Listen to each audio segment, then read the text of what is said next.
يا رجال ونساء ساحل العاج، ألقوا أسلحتكم واغفروا لبعضكم. السلام عليكم يا أحباب، يا رب تكونوا بخير. أهلا بيكم في صفحتنا كورة جول. ده أول فيديو من سلسلة فيديوهات كتير هنتكلم فيها عن حقائق في كرة القدم ممكن تكون أول مرة تعرفها. في عالم الكورة في لاعبين بيكسبوا بطولات، بس في لاعب واحد تقريبا ساهم في إنقاذ بلد. فيديو النهاردة بيتكلم عن لاعب مش مجرد ساعد بلده في تحقيق إنجازات وبطولات، إنما أنقذ بلده من الهلاك ومن شبح الحرب الأهلية. عام 2006 وقت ما كانت كوت ديفوار واقعة في حرب أهلية والأوضاع في البلد ما كانتش أحسن حاجة، تزامن ده مع تصفيات كأس العالم 2006. ساعتها كان نجم المنتخب هو دروجبا، ووقتها كانوا بيلعبوا ماتش قدام السودان.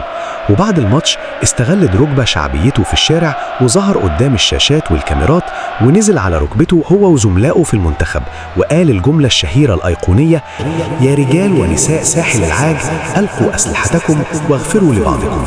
بل وكمان طلب نقل مباراة المنتخب من العاصمة إلى بواكي عاصمة المتمردين لتعزيز الوحدة. الغريب ليس فيما فعل فقط ولا في شجاعته، ولكن الغريب إن هذه المبادرة أثرت بالفعل وانتهى التوتر بين الشمال والجنوب. دروجبا كان لعيب كبير وهداف جامد جوه الملعب، ولكن الأكيد كمان إنه كان ليه تأثير كبير بره الملعب، وده ظهر في الأزمة اللي مرت بيها بلاده.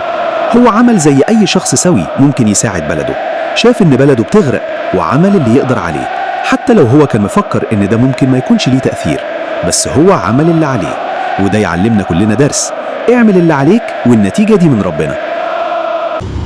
وفي النهاية قولوا في التعليقات رأيكم في الفيديو، ولو حد عنده اقتراح عن لاعب معين نتكلم عليه الفيديو الجاي يقول لنا برضو في التعليقات. وما تنسوش تعملوا لايك للفيديو واشتراك.